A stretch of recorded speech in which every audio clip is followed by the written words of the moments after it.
Deuteronomy. Chapter 19. When Yahweh your God cuts off the nations whose land Yahweh your God gives you, and you succeed them and dwell in their cities and in their houses, you shall set apart 3 cities for yourselves in the middle of your land, which Yahweh your God gives you to possess. You shall prepare the way, and divide the borders of your land which Yahweh your God causes you to inherit into 3 parts, that every manslayer may flee there. This is the case of the manslayer who shall flee there and live, whoever kills his neighbor unintentionally, and didn't hate him in time past.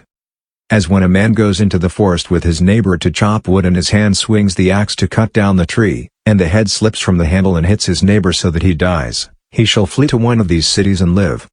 Otherwise, the avenger of blood might pursue the manslayer while hot anger is in his heart and overtake him, because the way is long, and strike him mortally, even though he was not worthy of death, because he didn't hate him in time past. Therefore I command you to set apart 3 cities for yourselves.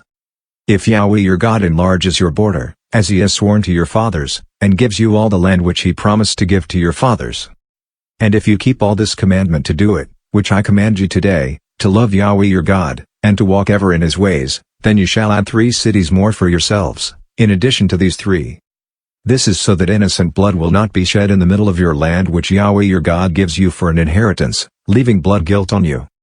But if any man hates his neighbor, lies in wait for him, rises up against him, strikes him mortally so that he dies, and he flees into one of these cities, then the elders of his city shall send and bring him there, and deliver him into the hand of the avenger of blood, that he may die.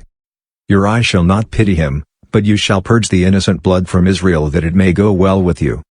You shall not remove your neighbor's landmark, which they of old time have set, in your inheritance which you shall inherit, in the land that Yahweh your God gives you to possess. One witness shall not rise up against a man for any iniquity, or for any sin that he sins.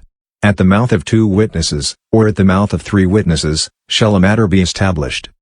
If an unrighteous witness rises up against any man to testify against him of wrongdoing, then both the men, between whom the controversy is, shall stand before Yahweh, before the priests and the judges who shall be in those days. And the judges shall make diligent inquisition, and behold, if the witness is a false witness, and has testified falsely against his brother, then you shall do to him as he had thought to do to his brother. So you shall remove the evil from among you. Those who remain shall hear, and fear, and will never again commit any such evil among you. Your eyes shall not pity, life for life, eye for eye, tooth for tooth, hand for hand, foot for foot.